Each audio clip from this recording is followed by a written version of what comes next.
Hi മകളെ, welcome to another episode of എജ്യൂമിസ്റ്റ്.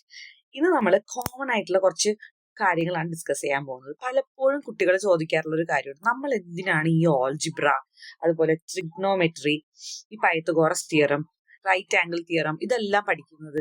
അതുപോലെ ഫിസിക്സിലാണെങ്കിലും കെമിസ്ട്രിയിലാണെങ്കിലും പല ടോപ്പിക്കുകൾ നമ്മൾ എന്തിനാണ് പഠിക്കുന്നത്? ഇതൊന്നും നമുക്ക് നമ്മുടെ റിയൽ ലൈഫിൽ യൂസ് ഇല്ലാത്ത ടോപ്പിക്കുകളാണല്ലോ എന്ന് പല കുട്ടികളും ചോദിക്കാറുണ്ട്. അപ്പൊ അത് എന്തുകൊണ്ടാണ് നമ്മൾ ഇതെല്ലാം പഠിക്കുന്നത്? ഇപ്പൊ പൈത്തഗോറസ് തിയറം തന്നെ എടുക്കാം. പൈത്തഗോറസ് തിയറം എന്താണ്? Base square plus altitude square is equal to hypotenuse square. നമുക്ക് ആ ഒരു ഇക്വേഷൻ തന്നിട്ട് അത് പഠിപ്പിക്കും. അത് പഠിപ്പിച്ചിട്ട് നമ്മൾ ക്ലാസ്സിൽ ചെയ്യുമ്പോഴും ഈ ഒരു ഇക്വേഷൻ വെച്ച് ചെയ്യും. പക്ഷെ ക്വസ്റ്റ്യൻ പേപ്പറിൽ ചോദ്യം വരുമ്പോൾ ഹൈപ്പോട്ടനസ് തരും, ബേസ് തരും, എന്നിട്ട് ഓൾട്ടിറ്റ്യൂഡ് കണ്ടുപിടിക്കാൻ പറയും. അപ്പൊ നമ്മൾ എന്ത് ചെയ്യും? ഇത് നമുക്ക് ഈ ഫോർമുലയിലല്ലോ പഠിപ്പിച്ചിരിക്കുന്നതെന്ന് ആലോചിക്കും അല്ലെ?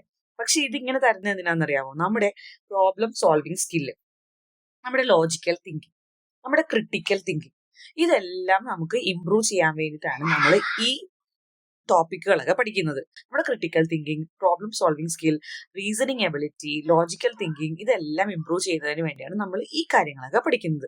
കുട്ടികളുടെ ഓർമ്മശക്തി അല്ല ഇപ്പോൾ പരീക്ഷിക്കുന്നത്. ഇപ്പോൾ പരീക്ഷിക്കുന്നത് കോമ്പിറ്റൻസിയാണ്. കോമ്പിറ്റൻസി ബേസ്ഡ് ക്വസ്റ്റ്യൻസ് ആണ് നമ്മുടെ ക്വസ്റ്റ്യൻ പേപ്പറിൽ ഇപ്പോൾ നമുക്ക് കാണാൻ സാധിക്കുന്നത്. This is my 1 minute video. നിങ്ങൾക്ക് വീഡിയോ ഇഷ്ടമായെന്ന് കരുതുന്നു. എല്ലാവരും എൻ്റെ ചാനൽ സബ്സ്ക്രൈബ് ചെയ്യുക, ലൈക്ക് ചെയ്യുക, ഷെയർ ചെയ്യുക. താങ്ക്